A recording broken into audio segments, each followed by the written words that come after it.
Chalo, let's begin with next new chapter, finally, which is evolution.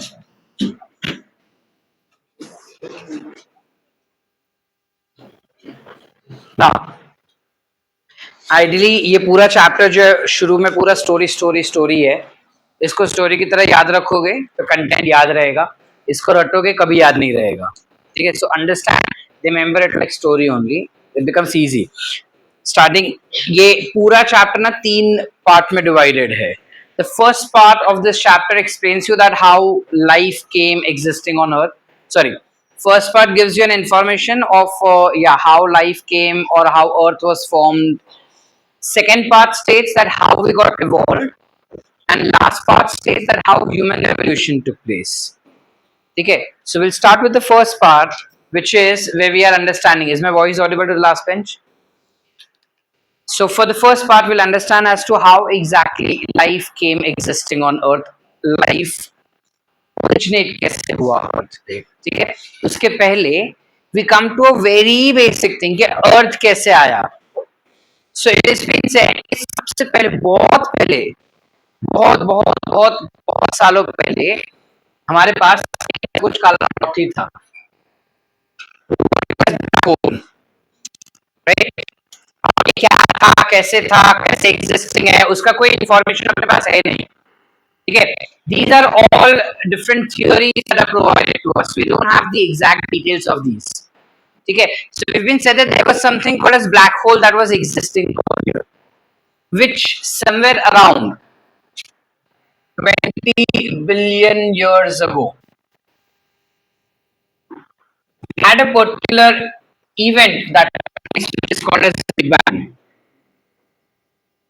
कहा जाता है कि 20 बिलियन ईयर्स अगो एक पर्टिकुलर इवेंट हुआ था जिसको हम कहते हैं big bang, which is now provided us as theory, so we call it as Big Bang theory. So this Big Bang theory is dated 20 billion years ago, where scientists said to us कि एक छोटा सा particle था. वो छोटा सा particle जब existing था तब दुनिया में कोई स्पेस जैसा कुछ चीज था ही नहीं. There was nothing called as space. There was nothing called as life. There was nothing called as time. So right now we are talking about T0. जब टाइम इन्वेंट ही नहीं हुआ था और अदर टाइम जैसा कुछ था ही नहीं. ठीक है. So at T0 there was nothing that was existing. But then at some point of time 20 million years ago we've been said that Big Bang theory occurred. इस Big Bang theory में क्या हुआ, ये जो छोटू सा पार्टिकल था वो multiply होते गया और वो ब्लास्ट हो गया. और क्योंकि वो ब्लास्ट हो गया तो काफी सारे छोटे छोटे पार्टिकल्स बनने लगे. अब जब काफी ज्यादा छोटे छोटे पार्टिकल बनने लगे, वो छोटे छोटे पार्टिकल इंडिविजुअली मल्टीप्लाई होने लगे और ब्लास्ट होने लगे, which led to formation of multiple galaxies around us. All right, and out of this, each of those galaxies, one of the galaxies, one that is existing, मतलब जिसमें हम रह रहे हैं, वो एक गैलेक्सी बना. ये पूरा बिग बैंग थियरी में अपने को बताया गया था, जिसमें क्या बताया गया बेटा कि कुछ एक पार्टिकुलेट मैटर था जो छोटू सा पार्टिकल था, बट देन वो ब्लास्ट हो गया. Something called as nuclear fission occurred.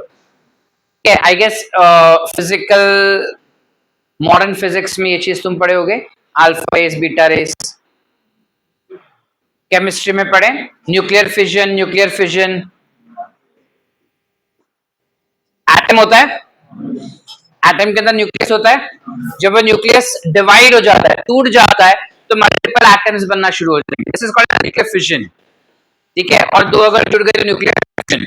सो यहाँ पे बिग बैंग थियरी में वो बता रहा है कि न्यूक्लियर फिशन हुआ और वो फिशन कंटिन्यूस होते ही गया, जिस वजह से दुनिया में अलग अलग टाइप की गैलेक्सीज बनना शुरू हो गए. और ये जो अलग अलग टाइप की गैलेक्सीज बने, उनमें से एक गैलेक्सी वो है जिसमें हम रह रहे हैं. जैसा हम देख रहे हैं ना, काफी अलग अलग स्टार्स वगैरह है, मून, सन, प्लैनेट्स. कुछ नहीं था, अलग अलग छोटे छोटे स्टार्स बने थे पहले. तो स्टार्स भी कैसे बने थे बेटा कि जो सारे इलेक्ट्रॉन, प्रोटॉन्स, न्यूट्रॉन्स वो ऐसे स्पेस में घूम रहे थे और बहुत ही ज्यादा न्यूक्लियर फिजन बहुत ही ज्यादा गर्म होता है. So they were very very hot. सो धीरे करके क्या है, थोड़ा टेम्परेचर जो है वो कूल डाउन होते गया. और जब टेम्परेचर थोड़ा सा कूल डाउन हुआ तो हैवी वेट के वजह से प्रोटॉन्स और न्यूट्रॉन्स वो सेंटर पे इकट्ठा आके खड़े रह गए, और चार्ज पोलैरिटीज की वजह से इलेक्ट्रॉन्स को भी अंदर जाना था बट जा नहीं पाया। तो अब क्या हो रहा है, सेंटर पे प्रोटॉन और न्यूट्रॉन से और इलेक्ट्रॉन उसके आसपास मंडरा रहा है कि मेरे को तूने अंदर क्यों नहीं लिया। तो पहला इलेक्ट्रॉन उसके आसपास हुआ, हाइड्रोजन बन गया, फिर दूसरा इलेक्ट्रॉन आया, हीलियम बन गया, फिर तीसरा आया, चौथा आया, पांचवा आया, ऐसे करते करते करते करते सारे एलिमेंट्स बनने लगे। अब इनमें से जो हैवी एलिमेंट्स थे, कैल्शियम हो गया, फॉस्फेट हो गया, ये सारे हैवी एलिमेंट्स जो थे वो इकट्ठा चिपक चिपक के स्टार्स बनने लगे। ठीक है, जो आज हमको दिख रहे हैं। अब स्टार्स हमको बचपन में बताया जा रहा है कि स्टार्स जो होते हैं वो ऐसे होते हैं, नहीं होता स्टार। ठीक है,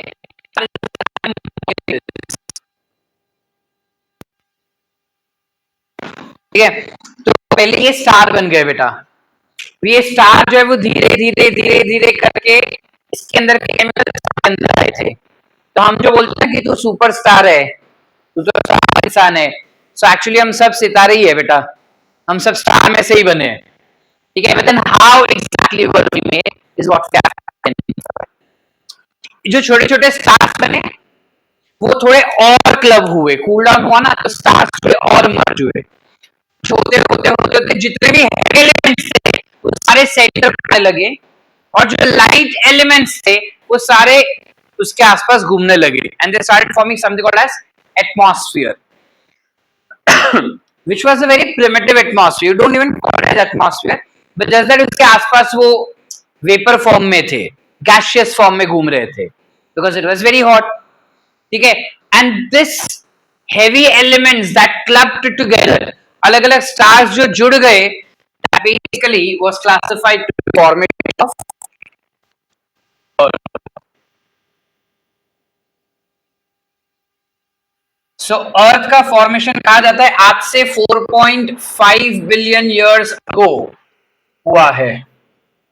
4.5 बिलियन ईयर्स अगो अर्थ जो है वो एग्जिस्टिंग हुआ था। अर्थ जो ये अर्थ भी गोल नहीं है बेटा, उसका कुछ विचित्र शेप है ऐसे। ठीक है, और उसके साथ साथ एक एकदम गर्म हॉट मास भी बना था, which was nothing but sun. Now, because of the attractive force, धीरे धीरे करके अर्थ जो है वो गोल गोल घूमने लगा। It started revolving around the sun and after rotating around itself. Now, because of this particular issue के जहाँ कंटिन्यूसली गोल गोल घूम रहा है, ऑटोमेटिकली अर्थ का जो शेप था वो कैसा हो गया? It turned out to be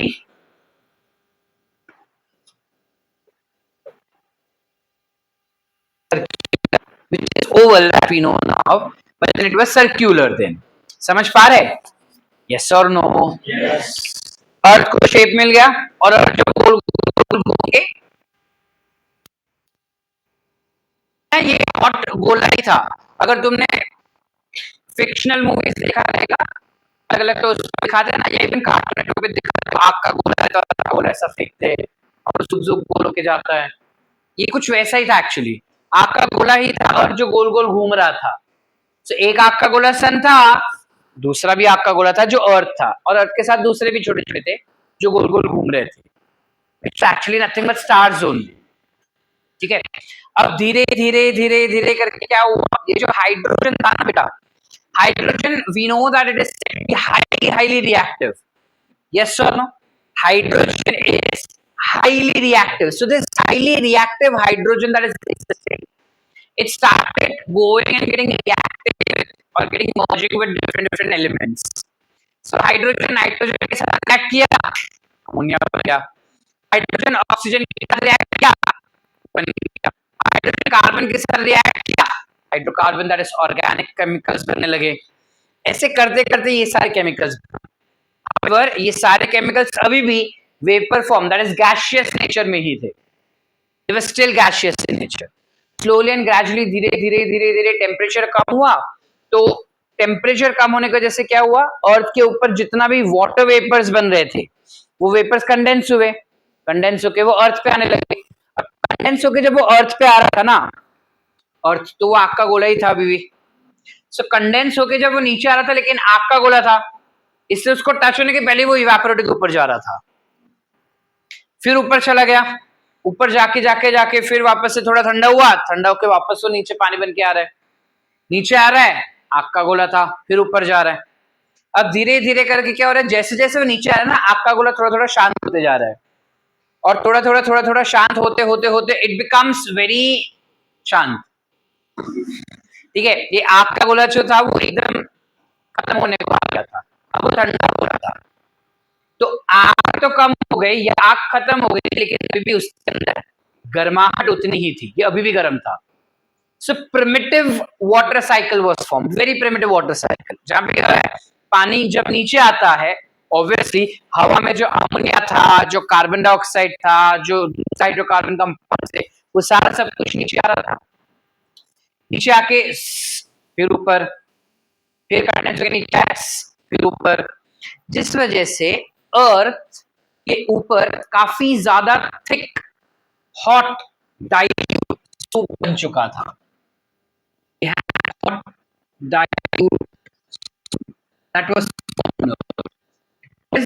dilute, इसको कहते देखिए, हॉट डाइल्यूट सूप इसलिए, ये ना एक जस्ट एक जेस्चर दिया है साइंटिस्ट ने, ठीक है, ओपेरिन नाम का एक साइंटिस्ट है जिसने ये पर्टिकुलर जेस्चर है, और hot dilute soup in what Maggi ने कभी जिंदगी में देखा होगा, अगर बनाया नहीं है तो। इनिशियली तुम डालते हो पानी रहता है, लेकिन जब तुम उसको बार बार गर्म करते हो ना, तो वो थिक करी बन जाता है। यहाँ पे सेम चीज हो रहा था, पानी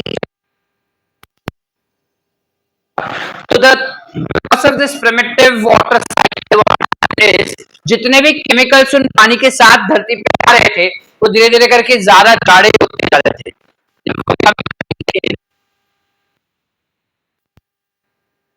As hot dilute soup. Are we clear?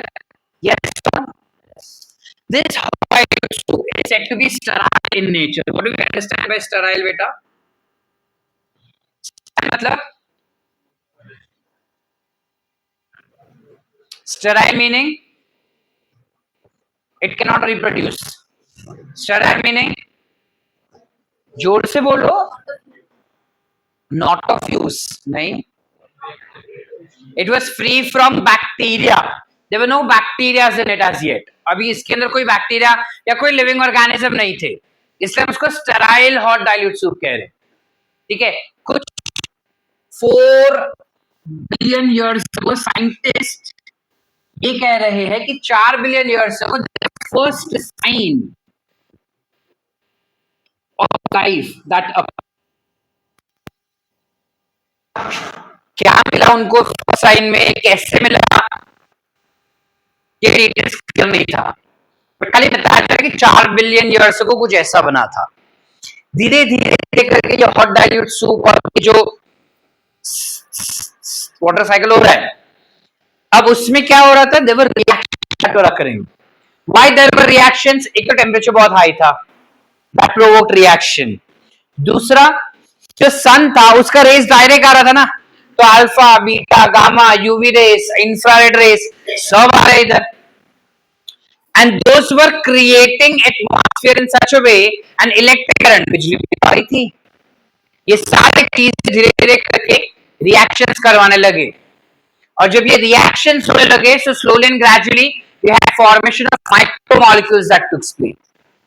Micromolecule बनते बनते बनते बनते रिएक्शन और होने लगे, और धीरे धीरे क्या बन गए, मैक्रोमोलिक्यूल्स। तो कहा जाता है कि somewhere around 3 billion years ago we had formation of macromolecules.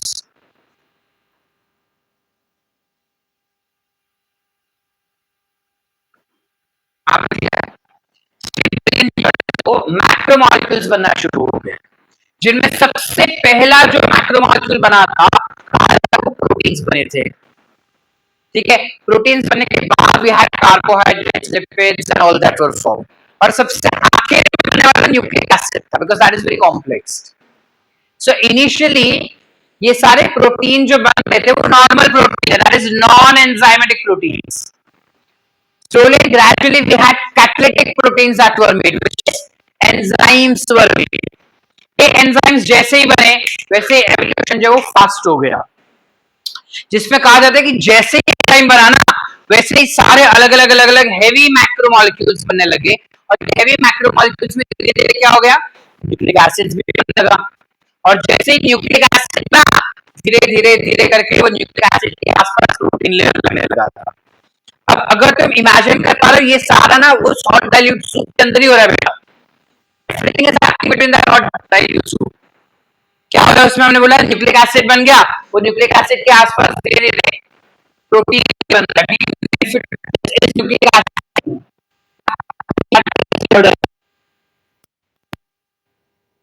किसी से सिमिलर लग रहा है?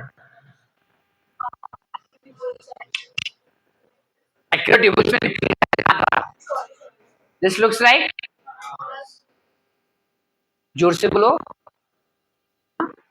प्रायॉन्स। तुम्हारा लगता है बायोलॉजिकल क्लासिफिकेशन का टेस्ट लेना पड़ेगा। They look like viruses, isn't it? So it's the reason that viruses are said to be threshold of life because we are assuming that they were the first to come. ये जो बना था ना इससे हम कहते हैं कुछ इसको प्रोबाइन कहते हैं, कुछ इसको ई सेल कहते हैं।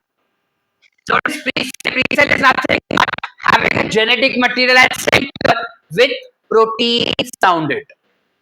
So ये primitive cell जैसा कुछ तो बन गया था। धीरे धीरे धीरे धीरे करके उसके अंदर अलग अलग अलग अलग चीज आने लगी। जब अलग अलग चीज आने लगी हमारे पास फर्स्ट मिल गया था, which was around 2 billion years ago. 8 billion years ago, first life या first living cell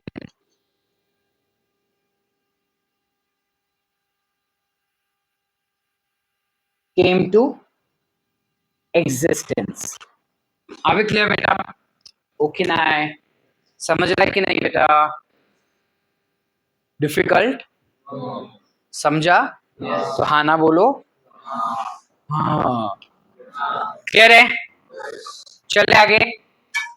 अब धीरे धीरे धीरे जब ये बन गए ना, मतलब प्री सेल बन गए थे, अब ये प्री सेल जो बने हुए थे they slowly and gradually started forming prokaryotic cell obviously. उस प्रोकैरियोटिक सेल में भी सबसे पहले आर्के बैक्टीरिया बन गए थे। उन archaebacteria, the first cell that existed, it's been identified कि वो जो फर्स्ट सेल बना ना वो हेटेरोट्रोफ था, it was never N autotroph ना। आइडियली अगर अक्ल लगे ना तो हमारा दिमाग हमेशा ये चमकना चाहिए कि पहले तो फोटोट्रॉफ होने चाहिए सर, उसके बाद ऑटोट्रॉफ होने चाहिए, बिकॉज कोई पहले खाना बनाएगा फिर हम उसको खाएंगे ना। ये क्या लॉजिक बना? सुनो, अगर मम्मी सपोज बाहर घूमने गई है या किसी काम से वो 4 दिन तुम्हारे घर पे नहीं है, ठीक है, और तुमको बोला कि खाना मैंने उधर रखा है खा लेना। अब जब तक खाना उधर पड़ा है तुम बनाओगे खाओगे, जब मजबूरी पड़ेगी कि अब खत्म ही हो गया, कुछ खाने को नहीं बचा है, तो बाहर से हम ऑर्डर करेंगे, सब फैसिलिटी नहीं है तो क्या करेंगे, हम घर पे बनाएंगे ही ना खाना। सेम लॉजिक, ये सारे सेल्स जो बने वो हॉट डाइल्यूट सूप में बने ना बेटा, और hot dilute soup is highly nutritious.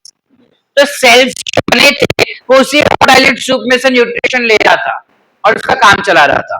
That means it was heterotroph. Slowly and gradually hot dilute soup में से सेल्स भी बन रहे थे और वो सेल्स उस हॉट डाइल्यूट सूप को खा भी रहा था। खाने के बाद फिर सेल्स बन रहे थे, फिर उसको वो खा भी रहा था। ये प्रोसेस होते होते suddenly there were DNA which was formed. Initially it was RNA, but then there was DNA which was formed evolution में। अब इस DNA में mutations आने start हो गए। क्यों सर? UV light था ना, UV light causes mutation। alpha rays, beta rays, ये सारे mutation कर रहे थे। DNA में mutation होते होते एक point पे जैसे क्लोरोफिल बन गया, फिर क्लोरोप्लास्ट जैसे कुछ बन गया, क्रोमैटोफोर्स बन गए। अब ये पिगमेंट सो फार अगर तुम देखो तो एंटायर ऑर्गेनिज्म या जितना भी प्रोसेस था उसमें हाइड्रोजन ही रिएक्ट हो रहा था ना, there was no free oxygen. That is the reason that so far the environment was of reducing. अब तक एनवायरमेंट जो है वो रिड्यूसिंग टाइप का था. जैसे एवोल्यूशन हुआ, फर्स्ट एवोल्यूशन अगर हुआ, इसमें हेटेरोट्रोफ जो था it got converted to autotroph. जैसे ही ऑटोट्रोफ, फर्स्ट ऑटोट्रोफ जैसे ही अर्थ पे आया, autotroph will be responsible for photosynthesis. Ideally उसमें भी पहले कीमो ऑटोट्रोफ आए थे, फिर फोटोसिंथेटिक आए थे. बट जब फोटो ऑटोट्रोफ पहले आ गए तो उसमें क्या होगा बेटा, कार्बन डाइऑक्साइड को लेके ऑक्सीजन बाहर निकाला जाएगा. So that's when धीरे धीरे धीरे ऑक्सीजन रिलीज हुआ. ऑक्सीजन रिलीज होने की वजह से ही नहीं था. क्यों नहीं बना था ओजोन लेयर? फ्री ऑक्सीजन था ही नहीं. तो ओजोन लेयर बनेगा कैसे? Ozone is what? O3. अब O3 बनाने के लिए O तो चाहिए. वो O या तो C लेके जा रहा था, या फिर वो N लेके जा रहा था, या फिर वो H लेके जा रहा था, या S लेके जा रहा था. वो फ्री अमाउंट में है ही नहीं. ऑटोट्रोफिक ऑर्गेनिजम्स आते ही we have oxidising, oxidative environment that was form. अब तक रिड्यूसिंग टाइप था, अब कैसे हो गया? Oxidising type. Are we clear बेटा? Did we understand? फिर धीरे धीरे धीरे करके आर्के बैक्टीरिया से यू बैक्टीरिया हुआ, यू बैक्टीरिया से फिर हम हुए, मतलब protista, and then the evolution went. But we will understand how that evolution went a little later. यहाँ तक how life originated concept is clear? Everyone? Any doubts? ये पूरा कॉन्सेप्ट हमको दिया था एक साइंटिस्ट ने जिसका नाम था ओपेरिन एंड हेल्डेन. ये दो साइंटिस्ट है, ओपेरिन एंड हेल्डेन. ये दो साइंटिस्ट ने हमको ये पूरा कॉन्सेप्ट समझाया कि अर्थ पे लाइफ कैसे आया होगा. ठीक है, लेकिन इसने तो बहुत बाद में दिया. पहले लोगों ने अपने ही खुद से अलग अलग अलग अलग थियरीज बताए थे कि कैसे लाइफ आया रहेगा अर्थ पे. यहां तक क्लियर है? एज सच इस चैप्टर में तुमको नोट्स कुछ नहीं बनाना है except for the genetics part will be come ahead. हमें सिर्फ एनसीईआरटी में जितना दिया है उतना ही पढ़ के निकलना है इस चैप्टर को.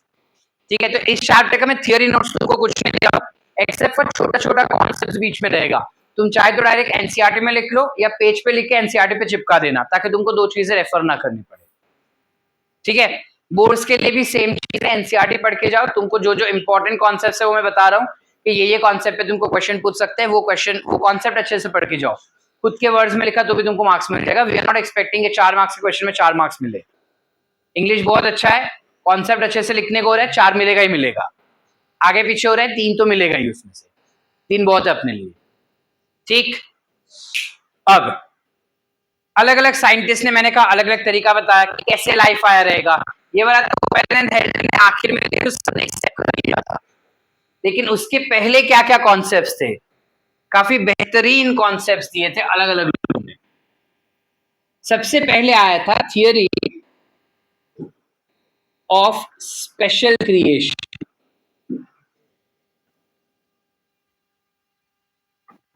अब थियरी ऑफ स्पेशल क्रिएशन में हमको क्या बताया था? ये बेसिकली दिया था एक स्पेनिश फादर ने, स्पेनिश बाप ने. Father meaning we are talking that father, वो वाले फादर. एक स्पेनिश फादर ने हमको दिया. ठीक है, हाँ, काजी, काजी, पंडित, मौलवी, whatever you call it as. सुनो, a priest, monk, whatever. सुनो सुनो, मतलब हमारे बुक के हिसाब से फादर स्यूडिस करके था, स्पेनिश मॉन्क, जिसने हमको दिया था. But then this is given by many different scientists. ठीक है, मेनी डिफरेंट स्पिरिचुअल साधु लोगों ने दिया था. अब सुनो क्या दिया था. वो बता रहे कि ऊपर वाले ने ऐसा देखा तो बोला कि धरती बहुत बंजर है यार, कुछ लाइफ डालते हैं इस पे. तो उसने इंसान बनाया. ठीक है, पहला इंसान जो धरती पे आया, इंग्लिश पढ़ रहे हैं ना हम, तो बाइबल में दिया है ये चीज, ठीक है। People over here who read Bible, anyone would be knowing this concept, I am pretty confident. जहां पे बाइबल में दिया हुआ है कि सबसे पहले धरती पे जो आया था ना, उसका नाम था एडम। हाँ लो, नॉन बाइबल वाले को भी सब पता है। बड़ा शौक है इंग्लिश चीजें सीखने की।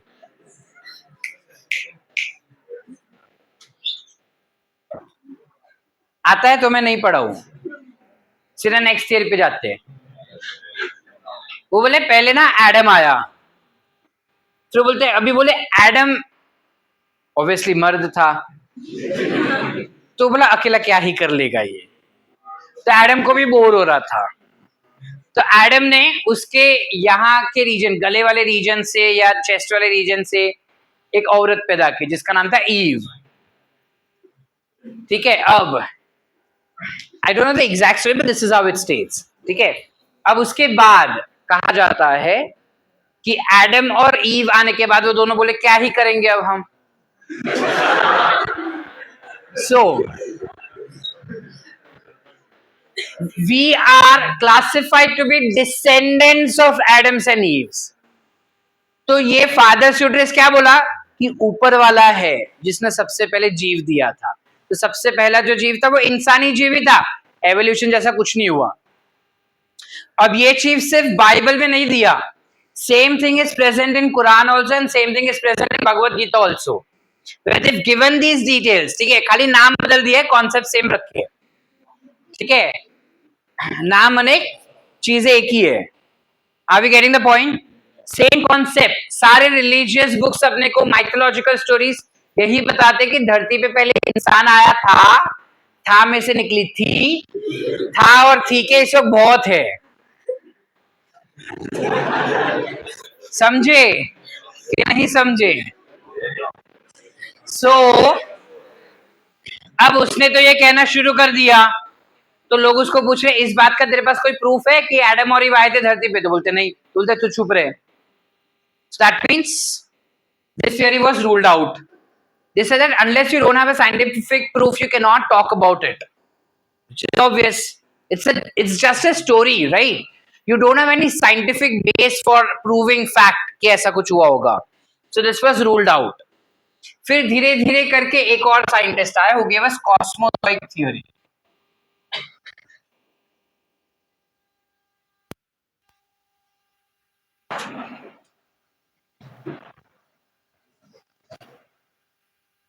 अब कॉस्मोजॉइक थियोरी में हमको क्या बताया? We know what is cosmozoa. सुनो, कॉस्मोजॉइक या कॉस्मोजोआ क्या होता है? इसमें बताया गया कि किसी दूसरे प्लैनेट पे, ये साइंटिस्ट क्या बोल रहे हैं, किसी दूसरे प्लैनेट पे लाइफ एग्जिस्टिंग था। वो लाइफ ने अंडा छोड़ा, वो अंडा स्पेस से उड़ते हुए हमारे ऐसा उड़ रहा था स्पेस में, उसके पास ग्रेविटी नहीं है तो वो उड़ रहा था स्पेस में। स्पेस में घूमते घूमते अपने अर्थ से टकराया, अंडा फूट गया और अंदर से लाइफ निकला।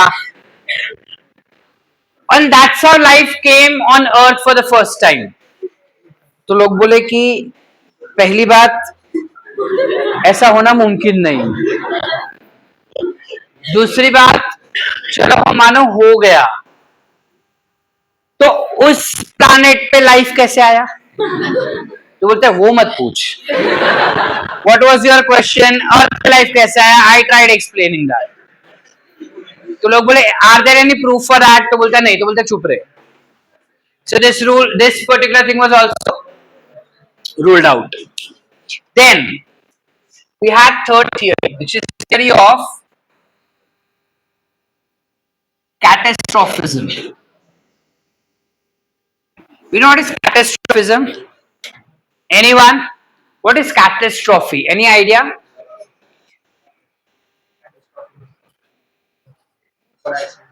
हाँ, कैटेस्ट्रॉफी मतलब स्वयं बाहर जाना है अपने को क्लास के, नहीं ना, लास्ट वार्निंग। कैटेस्ट्रॉफिज्म मतलब जब कोई भयानक हादसा हो जाता है ना, उसे कैटेस्ट्रॉफिज्म कहते हैं। जैसे धरती फट गई, बादल फट गए, आसमान गिर गया, इसे कैटेस्ट्रॉफिज्म कहते हैं। कोरोना, दैट इज नॉट,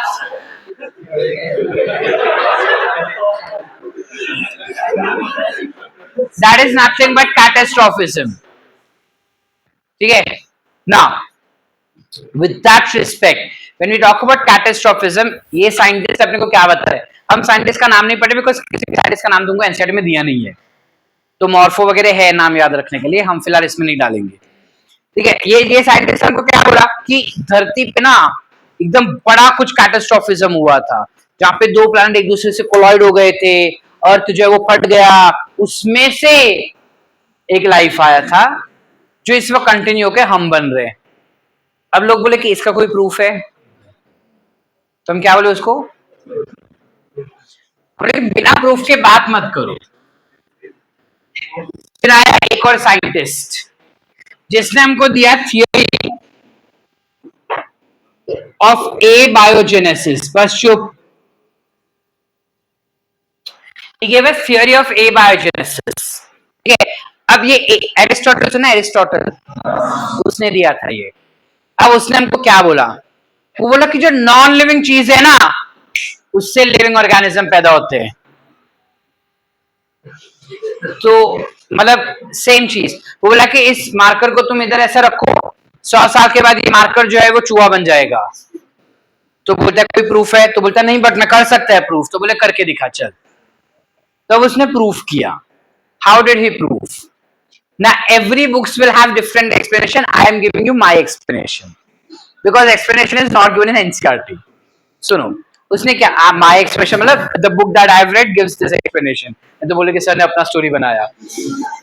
इसने क्या किया, एक बॉक्स लिया और उस बॉक्स के अंदर उसके पुराने गंदे पसीने वाले कपड़े डाल दिए. ठीक है. शी मतलब तेरे अंदर नहीं डाले उसने, शी बोलती है. बॉक्स के अंदर उसने गंदे कपड़े डाल दिए. उसके बाद उसने बॉक्स को कवर कर दिया और बॉक्स के ऊपर छोटे छोटे छेद कर दिए. कुछ दिनों के बाद उसने बॉक्स खोला तो देखा कि उस शर्ट के ऊपर छोटे छोटे कीड़े थे. तो बोलता देखा शर्ट ने कीड़े को जन्म दिया ना. Meaning non living organisms give rise to living organisms. तो अभी जैसा हर शेक कर रहा है ना वैसे सब बोल रहे हाँ यार. बट कुछ स्मार्ट साइंटिस्ट थे जैसे लुइस पैस्चर हुआ. ठीक है. उसके साथ 2-3 और थे स्पेनिश और फ्रेंच साइंटिस्ट थे जो बोले कि फालतूगिरी मत कर. ये पॉसिबल ही नहीं है कि नॉन लिविंग ऑर्गेनिज्म ऐसा इतने बड़े इंसेक्ट्स को जन्म दे. This is not possible. तो बोला तो तेरा अकल लगा के बता क्या होगा. तो बोलता है कि बायोजेनेसिस है.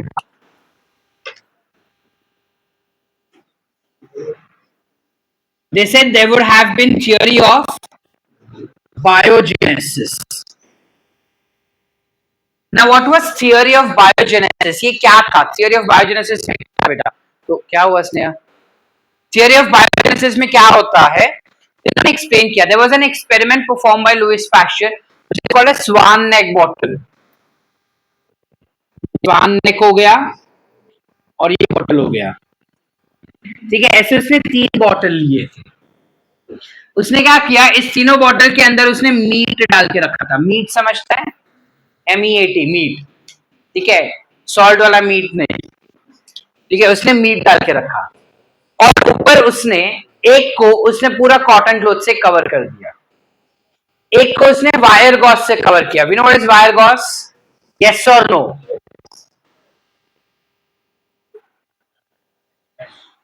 Wire mesh is wire gauze. वो बर्तन घिसने वाला एल्यूमिनियम फॉइल होता है ना, एल्यूमिनियम का वो कुछ वैसा होता है. ये सुनो अभी, वो वायर गॉस से कवर किया उसने और तीसरे को उसने खुला रखा. अब उसने क्या देखा कि जैसे ही वो ऐसा कवर्ड था ना तो काफी सारी मक्खियां उस पर आके कर रही थी और अंदर नहीं घुस पाई. ना क्लॉथ वाले में ना वायर वाले में. जिसमें खुला था ना उसमें बराबर अंदर घुस गई. अंदर घुसने के बाद वो जो मीट था ना उसमें से वो मील लिया उसने, मतलब खाना खाया और अंडा उधर छोड़ के उड़ के चले गए. फिर अंडा छोड़ के चले गए और उन्होंने ऊपर से कवर कर दिया इसको. कुछ दिनों के बाद उस अंडे में से छोटे छोटे फ्लाइज निकले. अब जब उसमें से छोटे छोटे फ्लाइज निकले ना तब लुइस पैस्चर ने बोला अब अकल चला.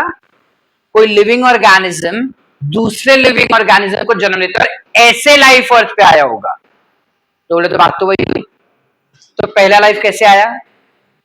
तो बोलता है हाँ लेकिन तू जो घटिया लाइफ बोल रहा था ना चीजें वो तो नहीं हो रहा है भाई.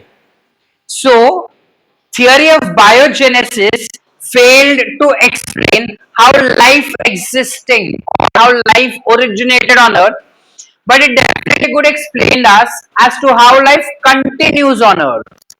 क्या बोल रहा है सीआरटी कि बायोजेनेसिस हमको यही लाइफ से हुआ, बट ये जरूर बता रहे कि how life continue on earth. समझ पा रहे हैं कि नहीं समझ पा रहे? फिर धीरे धीरे धीरे धीरे करके वी हैड ऑर्गेनिक एवोल्यूशन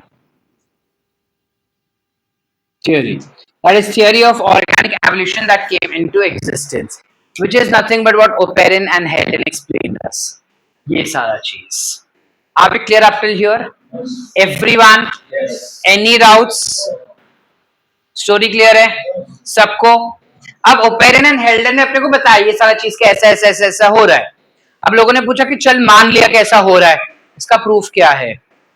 तुम 200 बिलियन 20 बिलियन ईयर्स को तो तुम पहले जा नहीं सकते, तो how do you prove that ऐसे ही हुआ रहेगा? तो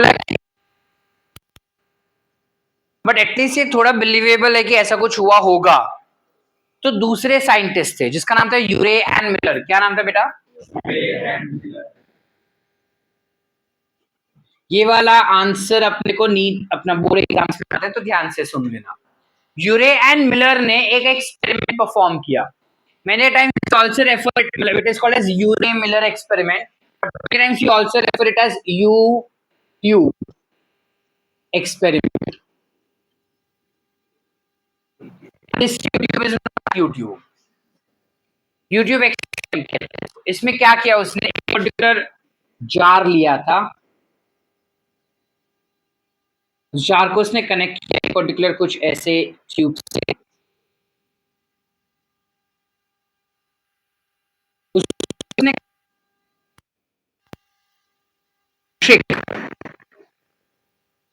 वायर के साथ, which was basically a tungsten wire.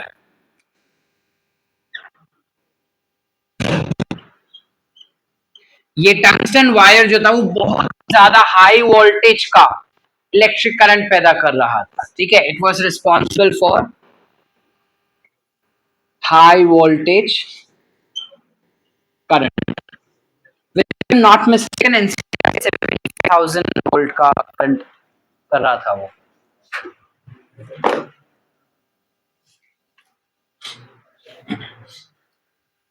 अच्छा नहीं दिया, छोड़ो ना, नहीं चाहिए. मैं क्या पूछ रहा हूं, तू क्या बोल रही है? सुनो, करंट पैदा किया समरन 75 to 80,000 किलो वोल्ट का करंट उसने बनाया.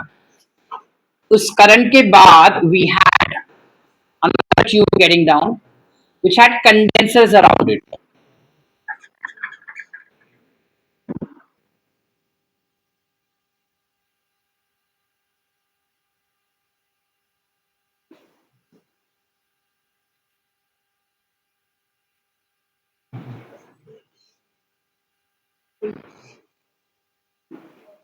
कुछ ऐसे था ये tube.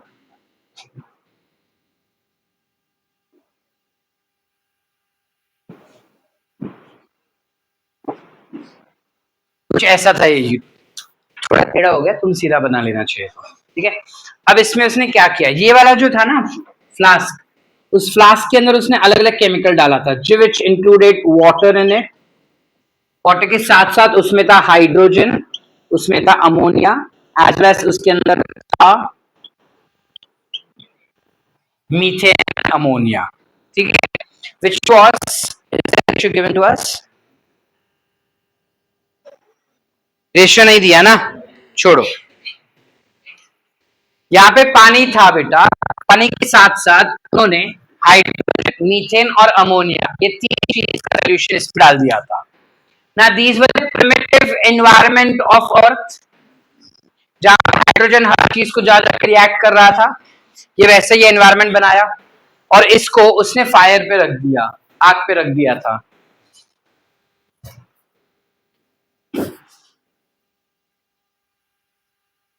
There was a burner. ठीक है, आग पे रख दिया इसको।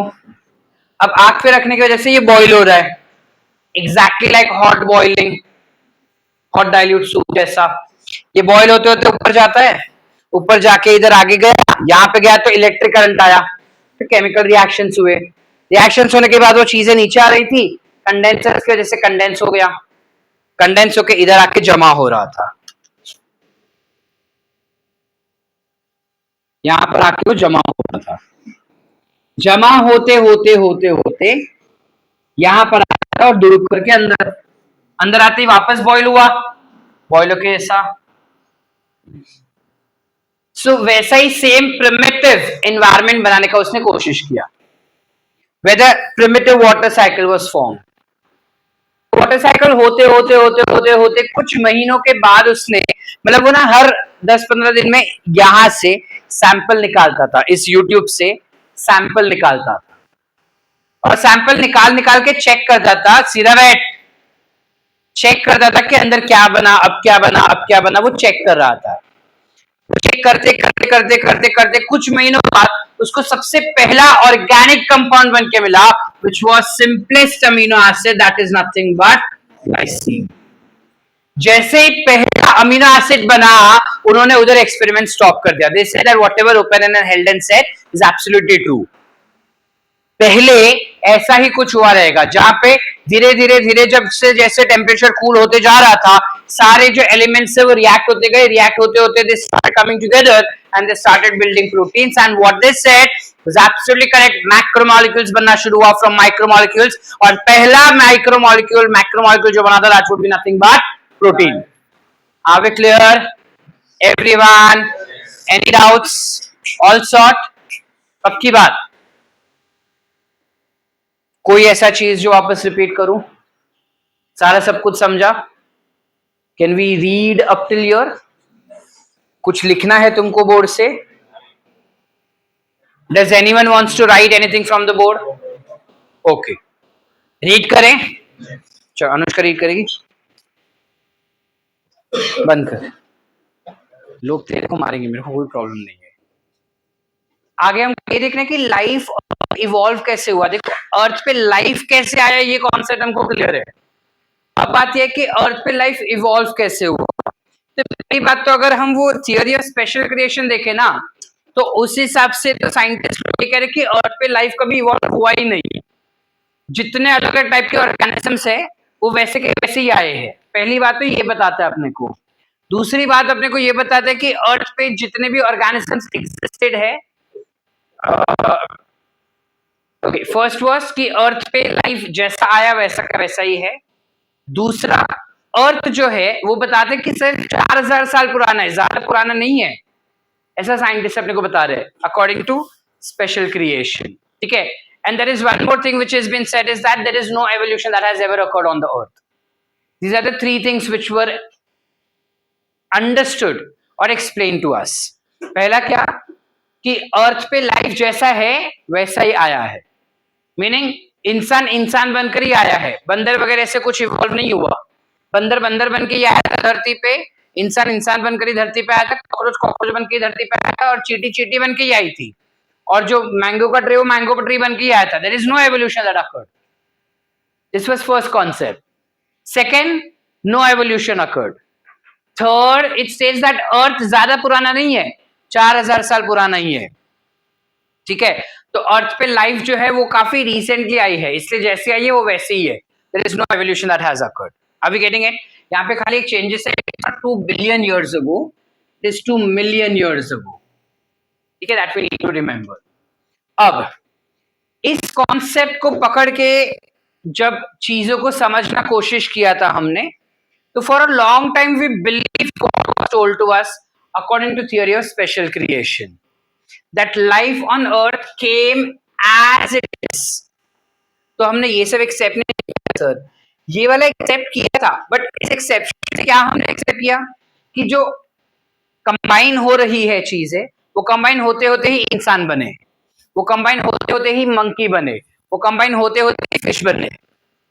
ऐसा नहीं था कि पहले फिश बना, फिश से फ्रॉग बना, फ्रॉग से डॉग बना, डॉग से इंसान बना, ऐसा कुछ नहीं हो रहा है। समझ पा रहे? विथ दैट एस्पेक्ट ये सारी जो हमारी मान्यताएं थी, ये सारे बिलीफ जो थे वो खत्म हो गए जब डार्विन ने उसका एक्सपेरिमेंट परफॉर्म किया था। ठीक है, कई सालों पहले एक साइंटिस्ट था डार्विन नाम का, वो went on a special island, ठीक है, कंपनी के तरफ से। वो एक नेचुरलिस्ट था। नेचुरलिस्ट समझता है, जो नेचर को स्टडी कर रहा है उसे हम कहते हैं नेचुरलिस्ट। ठीक है, तो साल नहीं दिया ना, कौन से साल गया था। ठीक है, कई साल पहले एक बड़ा सा शिप था, HMS बीगल नाम की एक शिप थी। इस शिप में सवार होके हमारा जो डार्विन भाई साहब थे, you went to a particular island called as Galapagos island. इस आइलैंड पे उसने हर एक ऑर्गेनिज्म को डीपली स्टडी किया, ध्यान से स्टडी किया, और स्टडी करने पे उसको पता चला कि हम सब जो है लिविंग ऑर्गेनिजम्स, उन सब में कहीं ना कहीं कुछ ना कुछ सिमिलैरिटीज है, जो ये दर्शाता है कि हम पहले कुछ और थे। एवोल्यूशन के समय पे अलग अलग कैरेक्टरिस्टिक्स हमने अडाप्ट करके हम जैसे है वैसे बने हैं। ठीक है, ये हमको बताया जा रहा है। अब इस चीज को अगर हम और जूम करके स्टडी करें, बिकॉज एनसीईआरटी कंसाइज दे रहा है चीजें, हम थोड़ा और जूम करके जीटीबी के लेवल का समझते हैं कि क्या बता रहा है वो। डार्विन ने बताया सबसे पहली बात कि धरती पे ना बहुत सारे लिविंग ऑर्गेनिज्म है। There are too many living organisms that are existing on earth. अब जो इतने सारे लिविंग ऑर्गेनिज्म है, उन सबके पास कैपेबिलिटी है कि वो भारी मात्रा में रिप्रोडक्शन कर सके। भारी मात्रा में reproduction meaning it can produce larger quantity of organisms. Like for example, if you talk about elephants in its life of 500 years, it can produce minimum of 5 living organisms, meaning उसका जो reproductive face होता है, उन reproductive face में वो बता रहा है कि एक एक फीमेल एलिफेंट 5 एलिफेंट्स को, बेबी एलिफेंट को जन्म दे सकती है। अगर वो 5 बेबी एलिफेंट सारे सरवाइव करते तो इस वक्त हमारे पास 75,000 मिलियन से भी ज्यादा एलिफेंट्स होने चाहिए थे, लेकिन इतने हैं क्या? Answer is no. अगर हम डॉग्स के बारे में बात करें, ये तो हम देखते ही है कि एक जो फीमेल डॉग होती है, she can give birth to somewhere around 7 to 8 puppies, but not all of them survive. Hardly 1 or 2 survives of that, right? Likewise, उन्होंने बताया कि pearl oysters जो होते हैं, we know pearl oysters, अब मराठी क्या म्हणतात मला माहित नाही, हाँ whatever. So जो pearl oysters होते हैं ना, एक टाइम पे मिलियंस ऑफ एग्स रिलीज कर सकते हैं। अब अगर वो एक टाइम पे मिलियंस ऑफ एग रिलीज करते, वो सारे एग अगर सरवाइव करते, तो each million would raise to millions, यानी million raise to million pearl oysters इस वक्त समुद्र में होने चाहिए थे, which is more than the electrons and atoms that are existing on earth. That is not the case. Meaning, पहला point Darwin ये बताता है कि धरती पे सबके पास भारी मात्रा में रिप्रोडक्शन करने की कैपेबिलिटीज है और करते भी होंगे, लेकिन जब एक लेवल से ज्यादा पॉपुलेशन बढ़ जाता है तो उनके बीच में कंपटीशन स्टार्ट हो जाता है। मीनिंग, जैसे यहां पे हम देख रहे हैं, हमारे पास जितनी बेंचेस है उसमें जितने कैपेबिलिटीज है, लोग उसमें ठूस के बैठ चुके हैं। अगर मैं बोलूं कि पीसीएम बैच इस वक्त तुम्हारे साथ ही बैठेगा फिजिक्स और केमिस्ट्री लेक्चर में, अब क्या होगा? Survival of fittest. जो दादागिरी करके यू करके बैठ रहा है वो बैठ गया। ठीक है, प्रेरणा जैसी नाजुक कली बोलेगी मन आए साइड से, मी जाते बाहेर, मी आपका लेक्चर नाही बसणार. So the one who could adjust with the environment, who could adjust with the nature, got survived, and the one who couldn't adjust with the nature got extinct. Do we understand?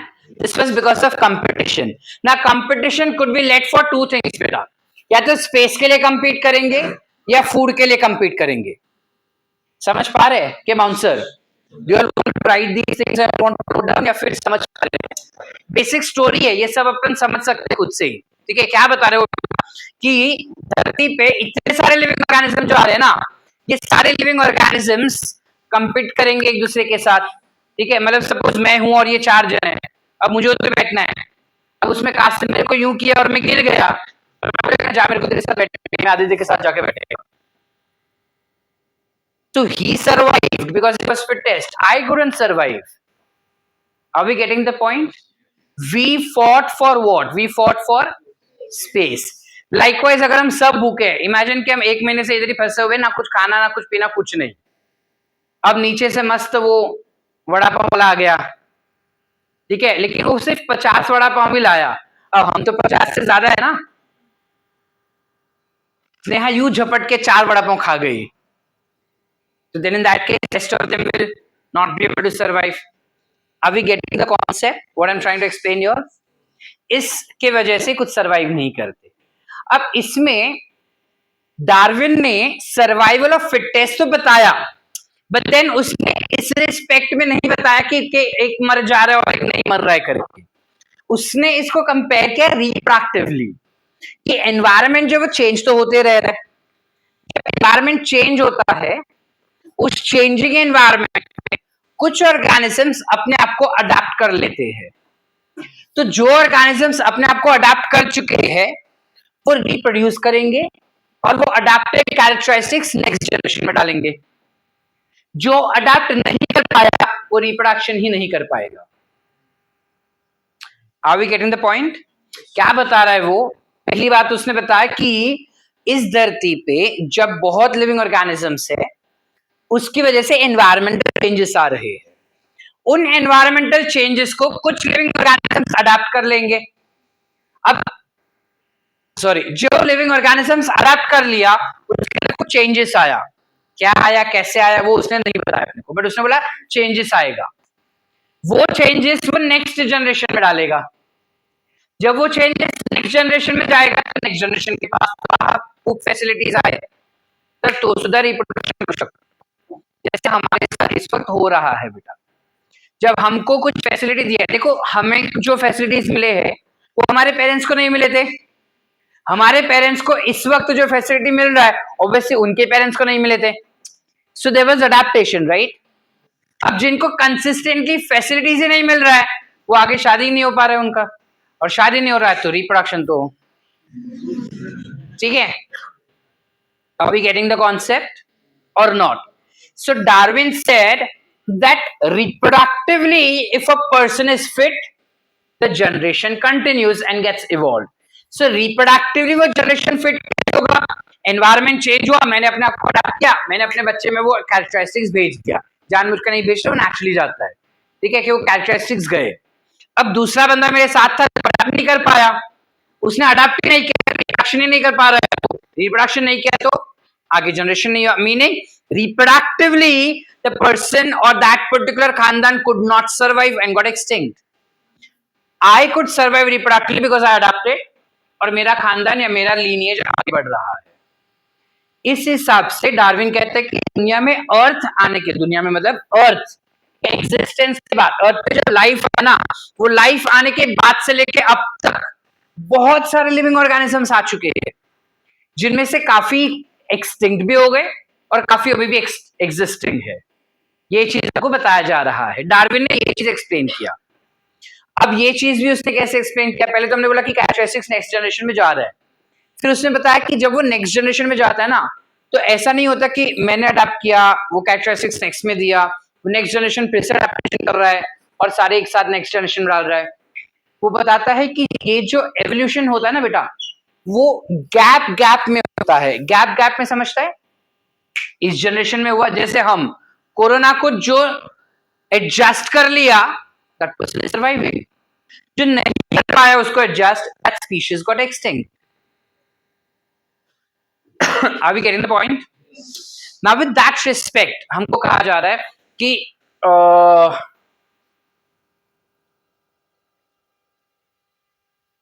गलत example छोड़ो, concept समझे क्या कहना चाह रहा है. अब इसमें बताते कि अगर इस जनरेशन में वो हुआ ना, इसके बाद 7-8 जनरेशन के बाद वापस कुछ चेंजेस आएंगे, उसके बाद कुछ 10-12 जनरेशन के बाद चेंजेस आएंगे, उसके बाद 3-4 जनरेशन के बाद चेंजेस आएंगे. तो ऐसा नहीं कि वेरिएशन हर जनरेशन में मिलता है.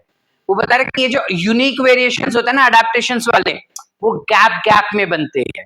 जिस कॉन्सेप्ट को we call it as saltation. You might have came across this term in your control also that messages होते हैं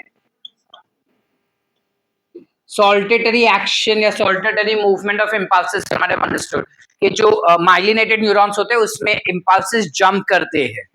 so here it is the same thing कि जो भी वेरिएशंस रहते हैं ना वो सारे जनरेशन में नहीं आता, वो जंप करता है. Are we clear? Did we understand? Jump होते हैं और एक स्पीशीज ऐसा आता है जिसमें बहुत सारे वेरिएशंस इकट्ठा हो गए हैं and that leads to born of new species also called as speciation. समझ पाए हम? नहीं समझे? सुनो क्या बोला, वो एक जनरेशन में वेरिएशन आया, वो वेरिएशन नेक्स्ट जनरेशन में नहीं, मतलब वेरिएशन नेक्स्ट जनरेशन में जाएगा, फिर वो नेक्स्ट जनरेशन में जाएगा, फिर वो नेक्स्ट जनरेशन में जाएगा. अब एक जनरेशन ऐसा आएगा जिसमें पुराने वाले वेरिएशन तो है ही बट और नए आए, फिर वो दोनों वेरिएशंस लेके आगे नेक्स्ट नेक्स्ट नेक्स्ट जनरेशन, फिर एक जनरेशन ऐसा जिसमें एक और वेरिएशन आया, फिर नेक्स्ट नेक्स्ट नेक्स्ट नेक्स्ट में गया, एक और वेरिएशन आया. हम बचपन में पढ़ते हैं ना कि पहले ऐसे वाले मैन थे 4 पैर वाले, फिर ऐसे आए, फिर ऐसे आए, फिर ऐसे आए, अब हम ऐसे हैं, फिर काफी हेरी थे, फेशियल चेंजेस, और अब हम इतने हैंडसम लोग बैठे इधर.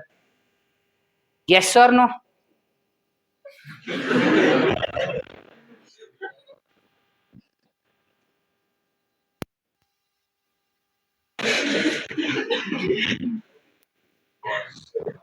Did we understand? So those variations were not a scene के भाई एक में था, उसका बच्चा पैदा हुआ, उसके वो तो आया लेकिन नया वेरिएशन और आया, फिर उसके बच्चे में नया वेरिएशन, वैसा तो नहीं हुआ था ना, काफी साल बाद होता है. If I just have to give you one example, तुमने मुंबई में भी see it very commonly now, I don't know how far you see it in Sangli. Sixth finger is very common in Mumbai now. Sixth finger दिख के आता है. अब sixth finger anywhere, किसी किसी का इधर लटकता है, किसी किसी का इधर लटकता है. हाँ Gaurav, you have a story to say? मेरा मेरा फ्रेंड है उसका, बट इधर सर पढ़ा रहे वो छोड़, मेरा स्टोरी बताऊंगा सर.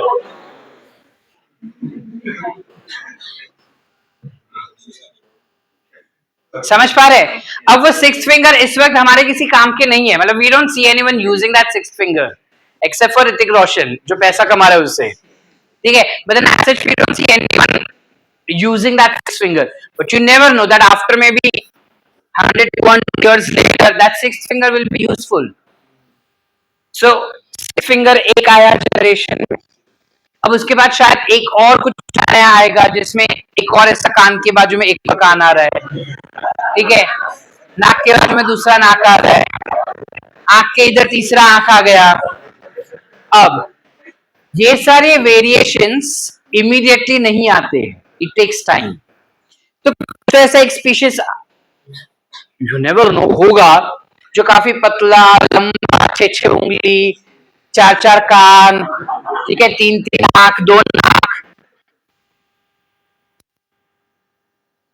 तो obviously can I call that organism to be as homo sapien? अब वो नया स्पीशीज हो गया मेरे लिए, वो वही बता रहा है, डार्विन ने यही बताया अपने को. समझे बेटा? अब ये कब हो पाएगा? When you have survival of fittest. When you have survival of fittest is what he said. With what respect he said survival of fittest? Reproductively the organism has to be fit. How will the organism be reproductively fit? When the organism is adapting to the environment. If the organism is adapt to the environment, it will be reproductively fit. If it doesn't adapt, person will reproductively be not fit. ऐसा नहीं कि वो मर जाता है, वरना तो है ही, reproductively fit वाला भी मरेगा, आगे जनरेशन कैरी करके आगे जनरेशन कैरी नहीं करेगा. कॉन्सेप्ट समझे डार्विन का? डार्विन के साथ साथ एक और इंसान था जिसका नाम था वैलिस, अल्फ्रेड वैलिस.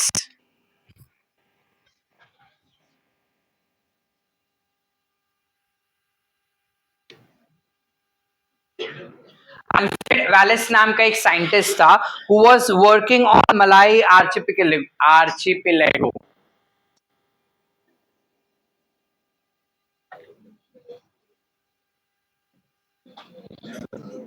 स्पेलिंग देखो बराबर है.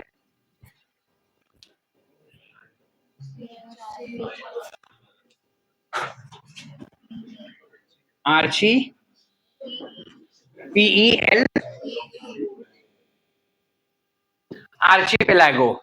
आर्चिपेलागो एक एनिमल का नाम है, मलाई एक जगह का नाम है, ठीक है, वो मलाई नहीं है ये। अब इस बंदे ने जैसा गैलापागोस आइलैंड पे काम किया, इसने भी कुछ वैसा ही सेम काम किया, मतलब सेम ऑब्जर्वेशंस थे दोनों के, तकरीबन सेम समय पे भी था, ऐसा कहा जा रहा है कि सेम समय पे दोनों ने सिमिलर ऑब्जर्वेशंस देखे थे, और इन ऑब्जर्वेशंस को डिटेल में स्टडी करते करते they came up with conclusion that we are discussing right now. ठीक है, थोड़ा और अंदर उसे कंटेंट के, गैलापागोस आइलैंड पे एक जिसका नाम है फिंच, जिसे तुमने इसमें पढ़ा होगा डार्विन्स फिंचेस करके, नहीं सुना तो अब सुनो। इसमें उसने क्या बताया था अपने को, डार्विन्स फिंचेस में बेसिकली डार्विन ने ये इतना सब महान कार्य कैसे डिस्कवर किया। तो डार्विन जब गैलापागोस आइलैंड पे गया, उसने ये फिंच वाला बर्ड देखा, imagine it be as a sparrow, sparrow के जैसे उसको इमेजिन करो। उसने देखा कि जो मैं आइलैंड पे जा रहा था, सेम बर्ड था, सेम टू सेम बर्ड से हर जगह पे, द डिफरेंस वाज उसका जो हेड साइज था ना वो अलग था पहला, दूसरा उसका बीक साइज अलग था, बाकी सब सेम। यानी कि किसी की चोंच बहुत लंबी थी, किसी की चोंच छोटी थी, किसी की पिजन जैसी चोंच थी, किसी की पैरेट जैसी चोंच थी, किसी की क्रो जैसी चोंच थी, किसी की वो सीगल होता है ना, सीगल जो मछली पकड़ता है, तुम्हाला काय म्हणतात माहिती मराठी, हाँ व्हाटएवर, उसके जैसे चोंच थे, किसी के डक जैसे चोंच थे। अब उसने बोला कि ये क्या बात हुई, एनिमल तो सेम है, सेम बर्ड है, उसका खाली हेड चेंज हो रहा है और बीक चेंज हो रहे हैं, तो ऐसा क्यों। अब वो इसको स्टडी करने लगा, तब उसने नोटिस किया कि प्रोबेबली इसका पॉपुलेशन बहुत बढ़ गया होगा। अब अगर सबके सब एक ही चीज पे फीड करते तो उस कंडीशन में कोई ना कोई मरता ही था, मैक्सिमम मर जाते थे, तो probably all of them adapted differently. उन बर्ड्स में से कुछ बर्ड्स बोले कि जाने दे, उसमें खाने के लिए इतना मरने का, इससे अच्छा मैं फिश खा लूं। अब वो धीरे धीरे फिश पकड़ने का कोशिश कर रहे थे, करते करते उनकी चोंच लंबी हो गई। ठीक है, कुछ बर्ड्स ऐसे थे जो बोले कि इतना बड़ा बड़ा फल कौन खाएगा, हम छोटे छोटे गेहूं चावल वगैरह खा लेंगे, चलो ठीक है, तो गेहूं चावल वगैरह खाने लगे उन लोग, तो उसकी चोंच जो है वो कबूतर जितनी छोटी छोटी होने लगी। फिर कुछ जो थे वो बोले कि मिर्ची वगैरह खाते हैं, तो उनकी चोंच पैरेट जैसी होने लगी। ठीक है, फ्रूट्स वाले जो थे वो क्रो हो गए। So are you getting the point, depending on the food that they feed on, they showed adaptations in their beak size and their head region, which led to an evolution and formation of new species also. Did we understand the concept? Yes. Everyone? Yes or no? Yes. इस तरीके से धरती पे evolution का सबसे पहले concept introduce हुआ। तो Darwin gave us the concept of evolution के ऐसा एवोल्यूशन हुआ होगा। अब क्वेश्चन ये था कि ये एवोल्यूशन हुआ, इसका क्या भरोसा, क्या इसके एविडेंसेस है कि एवोल्यूशन हुआ ही है। तो अपने को नेक्स्ट पैराग्राफ में वो बताया जा रहा है, पहले इतना पैराग्राफ पढ़ ले। चलो ट्रुथ रीड, चलो याद है कॉन्सेप्ट क्लियर अपने पास बेटा, as to evolution did exist was the concept given to us by Darwin. The next concept that we are explaining is that what are the evidences that you do have evolution that took place. So the first evidence जो तुम बचपन में भी पढ़ चुके हो is paleontological evidence.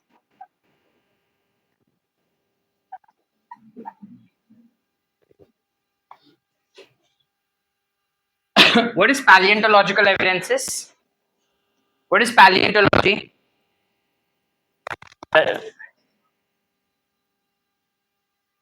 It is study of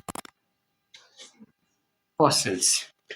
Fossils is called as paleontology. तो हमको कहा गया कि अलग अलग फॉसिल्स हमको मिले भाई, there are remains that we see, और उन फॉसिल्स को अगर हम ध्यान से स्टडी करें तो हमको पता चलता है कि काफी सारे living organisms, like we get to know the sequence कि अच्छा पहले ये आए थे धरती पे, फिर ये आए होंगे, फिर ये आए होंगे, अरे इसके जैसे तो दिखा ही नहीं, अच्छा उसके बाद इसमें और इसमें ये सिमिलरिटी, तो इसके बाद ये आए होंगे, फिर ये आए होंगे, जिसमें प्रेजेंस ऑफ या फिर evidences of connecting link. You know what is connecting link? Connecting link यानी जो दो फाइलम के बीच के रहेंगे या दो अलग अलग ऑर्गेनिजम्स के बीच के रहते हैं, जिनमें आधे कैरेक्टरिस्टिक्स रेप्टाइल्स के भी है, आधे कैरेक्टरिस्टिक्स किसी और के भी है. वैसा ही एक हमको दिया गया है एनसीईआरटी में, if I am not mistaken, which is Archaeopteryx.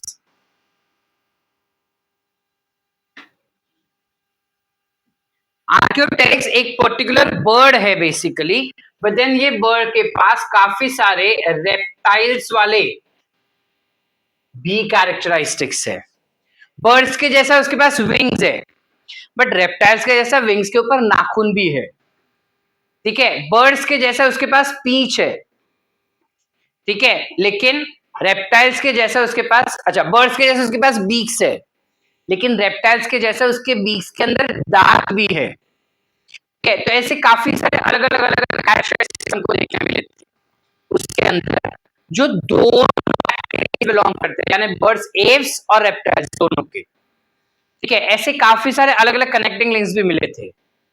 अब ये जो एविडेंसेस हमको मिले, जो फॉसिल्स के एविडेंस थे, वो हमको तीन फॉर्म्स में मिले थे. या तो there was an actual remain. Actual remain क्या बेटा? जहां पे हमको एक्चुअली उसके बोन्स मिले होंगे, या उसके दांत मिले, या उसका स्कल मिला रहेगा.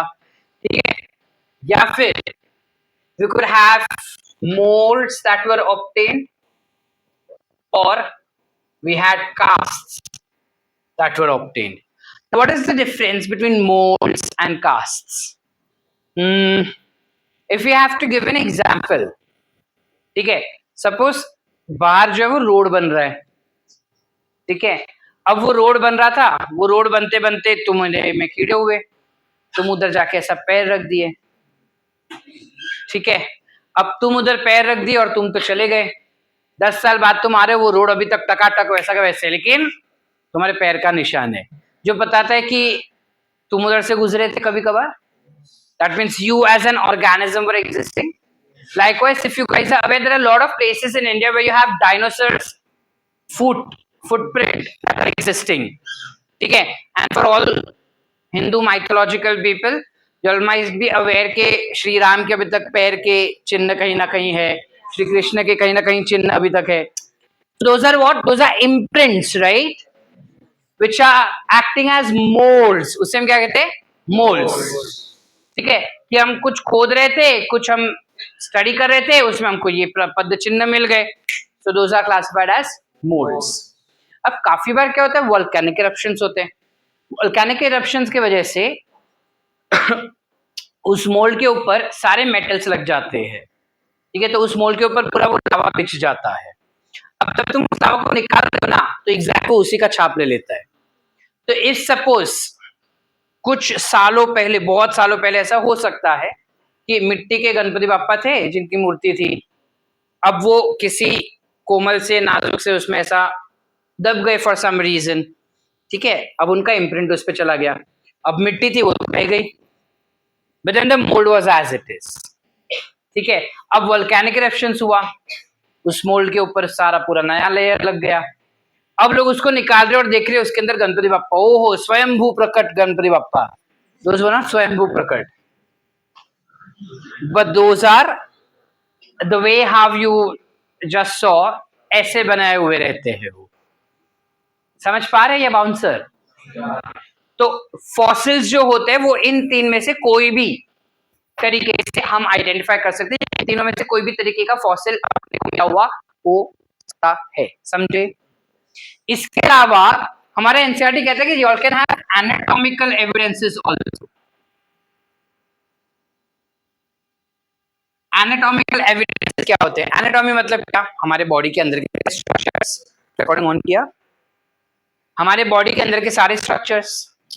अब इसमें हमको बताया जा रहा है कि हमारे बॉडी के अंदर जो अलग अलग स्ट्रक्चर्स होते हैं वो अलग अलग तरीके से ऑर्गेनाइज किए जाए, हो किए गए हो सकते हैं. लाइक फॉर एग्जाम्पल हमारे बॉडी में, चीता के बॉडी में, बैट के विंग्स में, मतलब हमारे हाथ चीता का 4 लिम्ब मतलब आगे वाले पैर, बैट्स के विंग्स और वेल्स के फिन्स, इन सबको अगर तुम कंपेयर करो और उनकी हड्डियों का ऑर्गेनाइजेशन देखो, सबके पास रेडियस अल्ना होता है, सबके पास फैलेंजेस होगा, सबके पास कार्पेल होगा, मेटाकार्पेल होता है सबके पास. हाँ, number of them will be different, the way how organized will be different, but then all of them have same structural organization. Meaning अगर तुम देखो तो सबके फंक्शंस जो है वो डिफरेंट है. Yes sir. बट देन सबके स्ट्रक्चर क्या बेटा? Same. So such type of organs which have same structure but different functions are called as homologous organ. क्या कहते हैं? Obviously homo मतलब same, logous मतलब लोकेशन, सेम लोकेशन पे सेम टाइप के ऑर्गन्स होंगे तो उसे हम कहेंगे क्या? homologous organs. Are we clear? इससे हमको क्या पता चलता है कि हम सबके पास सेम स्ट्रक्चर्स है, यानी हम सब कॉमन एंसेस्टर से निकले, हम सब कॉमन एंसेस्टर से निकले. एक जमीन पे चल रहा है, दो जमीन पे चल रहा है अलग अलग तरीके से. एक अपने आप को अडाप्ट किया ताकि वो हवा में उड़ सके, एक ने अपने आप को अडाप्ट किया ताकि वो पानी में तैर सके. है तो सारे मैमल्स ही ना, एक को छोड़ के. नहीं वो भी सारे मैमल्स है, बैट इज अ मैमल. है तो सारे mammals he, but then they have different structural organization because they got adapted themselves to different habitats. Are we getting it? Common ancestor था, अलग अलग रेडिएशंस पे गए हम. So this is said to be an example of divergent evolution. काय म्हणतात बेटा? Divergent evolution. Homologous organs become an example of divergent evolution. इसके बेसिस पे नीट में क्वेश्चंस काफी कॉमनली पूछे जाते हैं, तो ध्यान से समझो कि क्या है ये सारे एग्जांपल्स जो बोर्ड पे लिखे हुए तुमको याद रखने होंगे. डिफिकल्ट नहीं, इजी है. समझ के लिए तो इजी है, रट के तो डिफिकल्ट है. क्लियर है? समझा के once more, once more, once more, once more. चलो खाली एक ही बोल रही है. हाँ सुन ले. जब ऑर्गन्स अलग अलग ऑर्गेनिजम्स के अंदर के अलग ऑर्गन्स फंक्शन अलग अलग कर रहे हैं, लेकिन उसकी एनाटॉमी सेम है, यानी बोन्स सेम तरीके से ऑर्गेनाइज्ड रहेंगे, इस केस में तो हम उसे कह देंगे होमोलोगस ऑर्गन्स. और ये जब उनके सेम तरीके के बोन्स यहां पे हमको देखने मिल रहे हैं, मतलब वो कॉमन एंसेस्टर से आए हैं ना भाई, कॉमन एंसेस्टर से आए और धीरे धीरे अलग अलग एनवायरमेंट में रहने को गया होगा, जिस वजह से को वैसा अडाप्ट किया तो उसके फंक्शन चेंज हुए ना. जैसे अगर मैं पानी के अंदर ही रहूं कि मेरे को जमीन पे रहना ही नहीं है, सब नालायक लोग हैं जमीन पे, मैं पानी में ही रहना चाहता हूं. Obviously my body will adapt in a way where probably my hands will become flat, my fingers might get attached to each other, and probably since my mouth is continuously closed it might get sealed from here and might get developed in a different way. तो मैं completely एक नया species बन जाऊंगा ना, लेकिन हड्डी तो तुम्हारी मेरी सेम दिखेगी, हड्डी के ऑर्गेनाइजेशन सेम दिखेंगे. प्रोबेबली ये हाथ में ज्यादा यूज किया इसलिए मेरे हाथ तुम्हारे से शायद ज्यादा लंबे होंगे, बट एनाटॉमिकली तो सेम होंगे ना. हम सबके पास humerus, radius ulna, phalanges, carpal, metacarpal तो हो गई. तो this is nothing but example of divergent evolution. आप क्लियर? चले आगे. बहुत मजा आ रहा है Omkar. Are we clear? Next example जो अपने को होमोलोगस ऑर्गन का दिया है that is with regarding all vertebrates. सारे वर्टिब्रेट्स पकड़ो तुम, starting from fish up to mammals will have same heart organization and will have same brain organization. उनका ब्रेन और हार्ट कॉमन है सब में, और उनका फंक्शनिंग भी ऑलमोस्ट कॉमन है. फंक्शनिंग कॉमन है मतलब हार्ट जो है वो क्या कर रहा है? Pumping the blood. Brain coordination. जैसा the way how it pumps the blood is different, the way how efficiently brain is functioning is different. So functions थोड़े अलग हो गए, स्ट्रक्चर्स तो सेम ही रहेंगे ना, आर्टरीज और वेंट्रिकल्स रहते ही है, ब्रेन में न्यूरॉन्स रहेंगे ही रहेंगे, ठीक है. So that's what is the second example given to us. The third example that is given to us is with regarding plants. Plants में मॉर्फोलॉजी अभी दी थी, तुमको ये शायद पता होगा कि बोगेनविले और कुकुरबिटा दोनों के अंदर एक में स्टेम बिकम्स थॉर्न एंड इसमें टेंड्रिल्स बन जाएंगे. So it is stem only, just that based on its function it has modified itself. So this also becomes an example of homologous organs, that is divergent evolution. Yes. Everyone सारा सब समझा बेटा, कहीं पे कोई जो नहीं समझ रहा है पक्का. दूसरा चीज अपने को बताया about analogous organ. Analogous organs के बारे में वो अपने को क्या बताना चाह रहा है, कंप्लीटली उल्टा. मतलब क्या सर, उल्टा माने क्या था, functions were different, your the functions will be same, उसका स्ट्रक्चर डिफरेंट हो जाएगा. Their structure is different but then the function is same. Are we clear? Like for example, जब हम बटरफ्लाई, बैट या बर्ड्स देखो अलग अलग, सबके पास विंग्स है, सब सेम काम कर रहे हैं. क्या काम कर रहे हैं, उड़ने का. लेकिन जब तुम इनके एनाटॉमी देखो, यानी उसके विंग्स के अंदर के बोन्स देखो, इसके बोन्स अलग, इसके बोन्स अलग, इसके भी बोन्स अलग, सबके बोन्स अलग अलग है लेकिन सेम काम करना चाह रहे हैं. This means that all of them from different origin, all of them will B from different origin ना, एनाटॉमी अलग अलग है तो सारे के सारे अलग अलग ओरिजिन से है, लेकिन धीरे धीरे क्या कर रहे हैं, सेम जगह पे आने का कोशिश कर रहे हैं. यस और no? So this becomes, can I call it as divergent now? I will call it as smart. So this becomes an example of convergent evolution. Are we clear? This becomes an example of convergent evolution. Analogous organs become the example of convergent evolution. Are we clear up till here? Everyone? Yes. Any doubts? Concept clear है इधर तक? Likewise, octopus की आंखें और mammals की आंखें same काम करती है, क्या, दिखने का, लेकिन दोनों की आंखें का स्ट्रक्चर अलग अलग है. So they become example of convergent. वैसा ही same flippers in penguins and dolphins, structurally it will be different, काम सेम कर रहा है. फ्लिपर्स यानी क्या,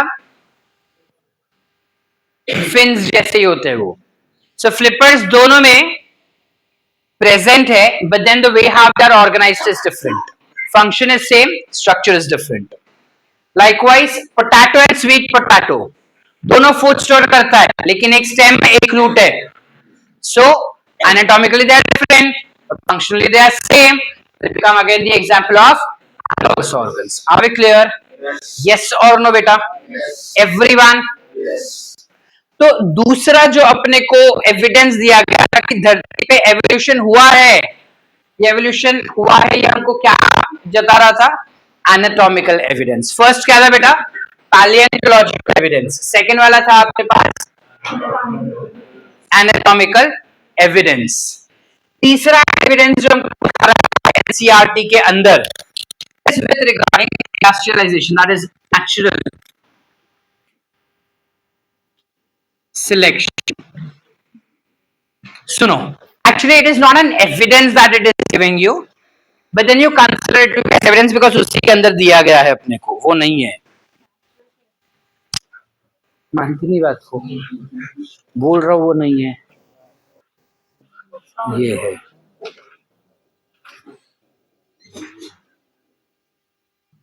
सुनो क्या बता रहा है वो. 18 इंग्लैंड में 1850s, वो बता रहे इंग्लैंड में 1850s में इंडस्ट्री जैसा कुछ नहीं था. हाँ, तुम पहले ढूंढ लो, तुम देख लो, फिर मैं बोलूँ भरोसा करो. 1850s में एक और बात में तेरे को ऐसा झुकता हुआ, बात करते हुआ, हंसते हुए देखा ना, कुंभार तुला म्हणतोय मी, क्लास के बाहर जाएगा। 1850s में इंग्लैंड में एज सच कोई इंडस्ट्रीज नहीं था, हरा भरा चीज था सब कुछ, जिस वजह से वहां पे लाइकेंस काफी ज्यादा ग्रो करते थे। We know what are lichens? We know that lichens are good indicators of pollution, specifically air pollution. ना क्या बता रहा है वो, 1850s में प्लांट्स के ऊपर ना व्हाइट कलर का लाइकेन काफी ज्यादा था, और उस व्हाइट कलर के लाइकेंस के ऊपर we had moth that were growing. अब ये मॉथ जो थे वो दो कलर के थे, एक थे ब्लैक कलर के, एक थे व्हाइट कलर के। तो क्या बता रहा है वो कि जो ब्लैक कलर का मॉथ था ना बेटा, वो इस व्हाइट कलर के लाइकेन लेयर पे से दिख के आ रहा था। ठीक है, कौन सा समझ रहे? एक पेड़ है, पेड़ के ऊपर पूरा व्हाइट कलर का लाइकेन घुसा हुआ है, मतलब लेयर किया है, तो पेड़ का ट्रंक जो वो व्हाइट हो गया, है ना। अब इस व्हाइट ट्रंक के ऊपर ब्लैक मॉथ भी बैठते थे, व्हाइट मॉथ भी बैठते थे। तो जो प्रेडेटर्स थे वो क्या देखते थे? ब्लैक मॉथ, तो ब्लैक मॉथ को खा जाते थे। अब ब्लैक मॉथ कितना भी चाहे उस पे बैठता था और दिख जाता था वो, इस वजह से उसका पॉपुलेशन कम हो रहा था, भारी मात्रा में उसका पॉपुलेशन कम होने लगा। अब क्या सीन हुआ? 1920s के आसपास there was industrialization that took place in England, यानी इंग्लैंड गवर्नमेंट ने इंडस्ट्रीज को सेटअप करने के लिए बहुत ज्यादा प्रोत्साहन दिया। तो बहुत ज्यादा इंडस्ट्रीज इकट्ठा एट वन टाइम, बहुत ज्यादा इंडस्ट्रीज ग्रो होने लगी इंग्लैंड में, जिस वजह से एयर पोल्यूशन बढ़ गया। अब एयर पोल्यूशन बढ़ गया, उसमें lichens could not survive, natural selection, lichens could not survive, तो सारे लाइकेंस नीचे आ गए। अब सारे लाइकेंस नीचे आ गए, प्लस जितना भी हवा एयर पोल्यूशन हो रहा था उसकी वजह से धुआं आ रहा था ना, वो धुआं सारा क्या हो गया? उस लकड़े पे, उस ट्री के ट्रंक पे आके चिपक जा रहा था, तो ट्री का ट्रंक पूरा काला काला हो गया। ट्री का ट्रंक पूरा काला काला हो गया, तो अब क्या होंगे? ब्लैक मॉथ जो है वो दिखाई नहीं दे रहे थे, लेकिन व्हाइट मॉथ दिखने लगे अचानक से। हालात बदल गए, जज्बात बदल गया, है ना, जिसकी वजह से क्या हो गया? अभी व्हाइट मॉथ के पॉपुलेशन कम होने लगे और ब्लैक मॉथ का पॉपुलेशन बढ़ गया। Are we clear? Did we understand? In that case could white moth reproduce and give birth to new young one? So they were not fit because of natural selection. ठीक है, अब अपने को इस particular example से ये बताया जा रहा है कि किस प्रकार एनवायरमेंटल चेंजेस की वजह से कुछ ऑर्गेनिज्म अपने आप को अडेप्ट कर लेते हैं, जो अडेप्ट कर लिए वो सर्वाइव कर गए, जो नहीं कर पाए वो नहीं कहिए। Are we clear? Yes. Everyone? Any doubts? According to your NCERT, these are the only 3 evidences that are provided. But according to your board examination, there are many more evidences. Like for example, you can have, चलो दूसरा colour ही use कर लेता हूं मैं. You can have something known as molecular evidences. अब क्या होता है मॉलिक्यूलर एविडेंसेस? वो बता रहा है कि सब जितने भी लिविंग ऑर्गेनिज्म है सबके पास डीएनए है, डबल स्ट्रैंडेड, सुपर कॉइल्ड, सबके पास डीएनए जो है वो एटीजीसी से ही बने, फॉस्फोडाइस्टर बॉन्ड से बना है। सब उस डीएनए से आरएनए बनाता है, उस आरएनए से प्रोटीन बनाते हैं, तरीके अलग अलग है, बेसिक्स तो सेम है ना। सबके सेल मेम्ब्रेन वही घिसे पिटे फॉस्फोलिपिड बाइलेयर, प्रोटीन, कार्बोहाइड्रेट से बना है, सबके पास वही फ्लूइड मोज़ाइक मॉडल है, सबके पास वही माइटोकॉन्ड्रिया है। मीनिंग केमिकल्स अगर हम देखें तो सबके अंदर सेम है, which states all of us are originated from a common ancestors. ठीक है, दूसरा अपने को बताया गया है which is embryological evidences. Embryological evidences में अपने को क्या बता रहा है कि हर एक लिविंग ऑर्गेनिज्म जब रिप्रोडक्शन करता है तो उसके रिप्रोडक्शन के जो gestation period, now you know these terminologies, that gestation period is divided into 3 parts. Whether वो 3 महीने में रिप्रोडक्शन करता है, 3 दिन में रिप्रोडक्शन करता है, 3 घंटे में रिप्रोडक्शन करता है, 9 महीने में रिप्रोडक्शन करता है, it's up to them. That entire phase is divided into 3 gestation period. First gestation period में सारे लिविंग ऑर्गेनिजम्स के एम्ब्रियोज देखो एग्जैक्ट आइडेंटिकल दिखते हैं, meaning we are originated from a common ancestors. दूसरी बात को बताता है कि चलो एम्ब्रियो तो कॉमन दिखता है, वो तो है ही है. हर किसी में रिप्रोडक्शन के समय पे गैमेट्स बनते हैं, गैमेट्स फ्यूज होकर जायगोट बनते हैं, जायगोट फ्यूज होकर ऑर्गेनिज्म बन रहा है, सब में तो सेम है, तो all of us are originated from a common ancestors. Are we clear? Yes और नो? तो ये कुछ एक्स्ट्रा इंफॉर्मेशन दिए गए हैं अपने को विद रिगार्डिंग एवोल्यूशन के evidences. Are we clear up till here everyone? Any doubt? तुम्हारे एनसीईआरटी में देखो एक इमेज दिया है पेज नंबर 130 पे.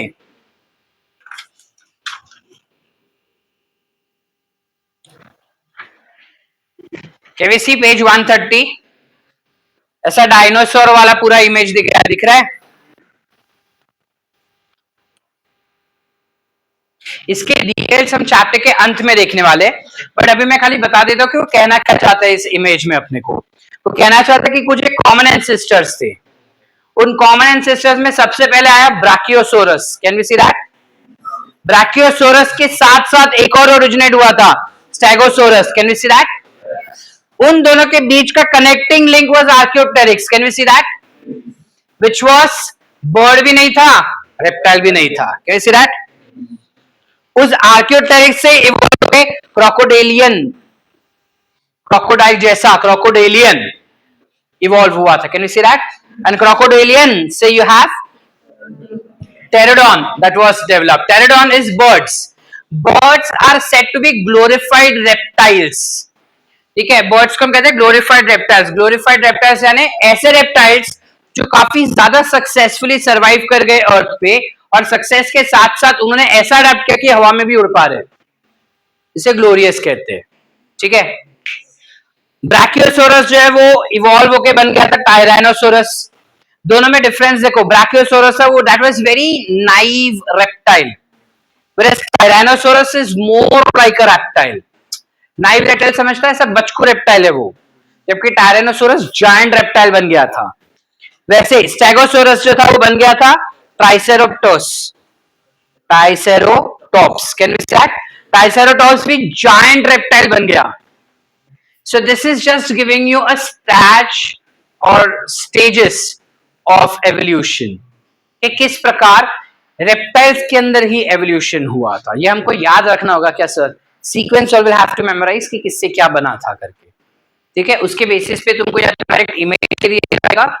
मोस्टली इसका इमेज नहीं आता, मोस्टली इसके तुमको डायरेक्ट स्टेटमेंट से पूछे जाते हैं किससे क्या इवॉल्व हुआ था करके. क्लियर है यहां तक? Everyone? Everyone? Any doubts? Let us read up till here. नहीं दिया ये चीज. क्या हुआ था जब डार्विन ने ये सब अपने को बताया ना कि एवोल्यूशन ऐसे हुआ, ये हुआ, वो हुआ, अब सब लोग ना अपना अपना तुक्का लगा रहे कि एवोल्यूशन कैसे हुआ था. डार्विन ने हमको ये तो बता दिया कि एवोल्यूशन होता है, डार्विन ने ये भी बताया कि एवोल्यूशन क्यों होता है. ठीक है, क्योंकि उसको सरवाइव करना है. बट डार्विन ये नहीं बता पाया कि क्या होता है.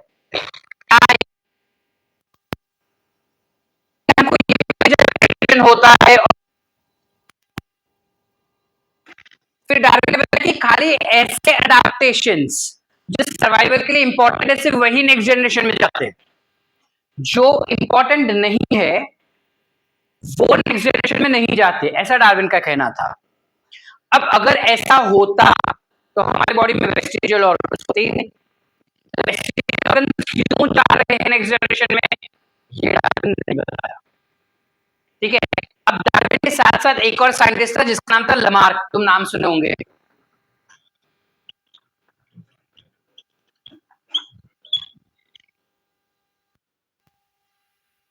लमार्क बोलता था कि ये जो म्यूटेशन हो रहे ना, these are very random things are happening. Mutations नहीं था एक्चुअली. कौन सा म्यूटेशन कहता था? अडैप्टेशंस था. वो बोलता है ये जो अडैप्टेशंस होता है ना वो बॉडी के अंदर के एनर्जी की वजह से होता है. ठीक है. उसने क्या बताया था? वो बताया था कि सांप जो होता है ना, सांप, वो बोलते हैं कि के पास पैर थे, reptile guys are only reptiles do not have legs, appendages नहीं होते उसको. So हमको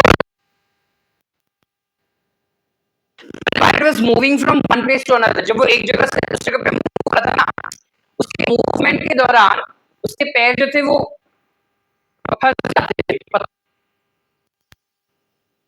पे. तो बोला कि एक पर्टिकुलर कुछ ऐसा हुआ होगा के साथ उस लगाया और ठाक करके उसके अपेंडिक्स कट गए. अब वो अंदर तो काफी स्मूथली जा रहा था. वो बोले वाह ये तो मस्त है. तो बोला कि ये कैरेक्टरिस्टिक अच्छा हो गया, इसलिए अब हर जनरेशन में बिना लेग के ही जा रहे. अब लोग मान नहीं रहे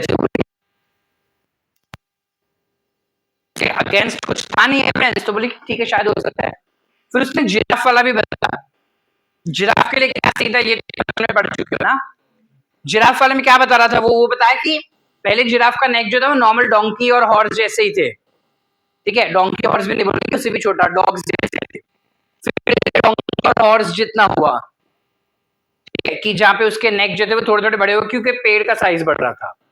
एक समय पे कि पेड़ खत्म हो गए तो पेड़ के साइज बहुत लंबे लंबे होने लगे. अब जब पेड़ के साइज बहुत लंबे लंबे हो रहे तो जो जिराफ कोशिश कर रहे थे, सब खा नहीं सक रहे थे, तो बार बार वो मुंडी ऐसे ऊपर कर रहा था. एक बार उसको खाने के लिए इतना जोर लगाना पड़ा कि एकदम ऐसा किया तो उसका मुंडी जुप करके लंबा हो गया. अब वो लंबा हो गया तो बोला कि वाह ये तो अच्छा बात हो गया, अब तो मैं जो चाहूं वो खा सकता हूं ऊपर से. सो कि इस तरीके से इंटरनल एनर्जी पूरा एकत्रित केलं त्यांनी आणि पूर्ण एनर्जी नेकचा साइज इलॉन्गेट झाला. ठीक है, वो ऐसा कुछ बता रहा है अपने को. अब लोग बोलते क्या नहीं, वी डोंट एक्सेप्ट. ठीक है, हम रिजेक्ट कर दोगे लमार्क को कि कुछ भी बोलता है. अब इसको रूल आउट तो करना होगा ना. तो रूल आउट के लिए क्या उन्होंने एविडेंसेस दिए सुनो. काफी एविडेंसेस है, जिसमें पहला एविडेंस जो तुमको ऐसे समझ जाएगा. लमार्क क्या बोला कि कुछ इंस्टेंटली चेंजेस लाया जाता है बॉडी के अंदर जनरेशन, और हर जनरेशन में सेम सेम होने की वजह से अब तो बाय डिफॉल्ट ही चला जाता है. अगर लमार्क का ये रूल या रे थियरी सच होता तो in that case Maharashtrians, most of you guys are have a tradition कि जैसे ही बेबी बॉय हो या गर्ल हो, जैसे वो बॉर्न होता है ना, कुछ दिन के बाद उसके कान में छेद कर दिया जाता है. अगर लमार्किज्म सच होता तो हर बेबी छेद के साथ ही पैदा होना चाहिए था ना. Getting it? मतलब कान में छेद होने ही चाहिए थे उसके, क्योंकि हम हर जनरेशन में जानबूझ के छेद बना ही रहे ना. That is what all energy is been, पूर्ण एनर्जी एकत्रित करने के लिए टाकते हैं ना अपन, तो it should be born like that. But ऐसा होता है क्या? दूसरा example is something like lotus feet. I don't know how far you guys are aware about this concept. China में कहीं पे या जापान में कहीं पे ना ये ट्रेंड हुआ करता था कि जो राजा महाराजा की बेटियां थी, राजकुमारी वगैरह, दे जैसे ही वो 13-14 साल की हो जाती थी ना, उनको लोखंड के शूज बना दिए जाते थे उनके लिए. अब लोखंड के शूज क्यों बनाते थे sir? Every individual at that particular level, मतलब उस अभी भी है काफी लोग ऐसे, बट उस जमाने में ना ऐसा हुआ करता था कि जो लड़कियां होती है they have to be beautiful and perfect. And specifically अगर वो राज परिवार से है, मतलब पैलेस वगैरह में रहने वाले राजकुमारी है, तो they have to be perfect. अब in that case feet was one of the identity that how beautiful they are. With that respect, अब कहीं पे भी जाएंगे तो bare foot तो जाएंगे नहीं, चप्पल पहन के जाएंगे. अब चप्पल का साइज जितना छोटा, पैर उसका उतना कोमल होगा ऐसा माना जाता था, मीनिंग उसके लेग्स उतने ब्यूटीफुल होंगे करके. ठीक है, विद that respect क्या करते थे हम लोग, राजा महाराजा लोखंड के शूज ही बनाते थे 13-14 साल होने के बाद. वो बोले अब तो क्या है, 13-14 साल के हो गए, मतलब female is almost hitting puberty. That means now is the time that she has started becoming younger. In that case, उसके लोखंड के शूज बना दो और जिंदगी भर तक उसको वही शूज पहनने होंगे. अब ये तो पॉसिबल नहीं है, बस 21 साल तक तो ग्रो होता है तो पैर का साइज भी ग्रो होगा, और 13-14 साल के लेग और अभी के लेग में तो बहुत डिफरेंस हो जाएगा ना भाई. But they have to wear that only. अब उस वजह से क्या होते थे, उनके लेग्स जो थे वो ऐसे ट्रेम्बल्ड हो जाते थे। ट्रेम्बल समझता है, जबरदस्ती घुसा रहे ना पैर, तो ऐसे ऐसे क्रंच हो जाते थे। This was the concept of lotus feet. ठीक है, कि एकदम कमल के जैसे पैर है मेरी राजकुमारी के, मेरी बेटी के, वो दिखाने के लिए उन लोग ये चीज करते थे। अब अगर मतलब ये एक्टिविटी करते थे, अब दिया तू मेरे को स्टोरी। अब इन दिस केस अगर लमार्किज्म सही होता तो वुडंट इट बी सिनेरियो कि 13 साल के बाद उनके फीट के साइज ग्रो होने बंद हो जाने चाहिए थे, बट ऐसा नहीं हुआ ना, ग्रो तो होगा ही। That means Lamarckism was not correct, it was ruled out. अब लमार्किज्म का कॉन्सेप्ट तो जहां पे बताना चाहता था कि डार्विन ने जो वेरिएशंस बताया ना वो ये रीजन की वजह से हो रहे थे। डार्विन ने जो बताया कि ऐसे ऐसे एडेप्टेशंस हो रहे हैं वो ये रीजन से हो रहे हैं या ऐसे ऐसे हो रहे हैं, ये लमार्क बताना चाहता था, तो किसने एक्सेप्ट नहीं किया, रूल आउट कर दिया। बाकी साइंटिस्ट का जो हम रिजेक्ट कर दिया, हम बोले कि नहीं चाहिए ऐसा, डजंट मैटर, मतलब दिस डजंट लुक एप्ट। तो व्हाट वाज मोर एप्ट, एक और साइंटिस्ट था जिसने कॉन्सेप्ट एक्सप्लेन करने का कोशिश किया कि किस प्रकार डार्विन ने जो एवोल्यूशन बताया और जो इतने सारे हमें एविडेंसेस दिए वो क्यों होते होंगे, कैसे होते होंगे, how can that be passed on to next generation, what makes pass to next generation. ये सारे कॉन्सेप्ट्स हमने एक्सप्लेन किए। ये कॉन्सेप्ट्स हम देखेंगे अगले एपिसोड में। ठीक है, tomorrow we will go ahead in detail and understand that how this was occurring. ठीक है, आज के लिए इतना concept is pretty much clear for us, where we are done with almost 50-55% of chapter is done. अभी पीछे के जो concepts है वो थोड़े heavy है, so कल हम लिखेंगे concepts को।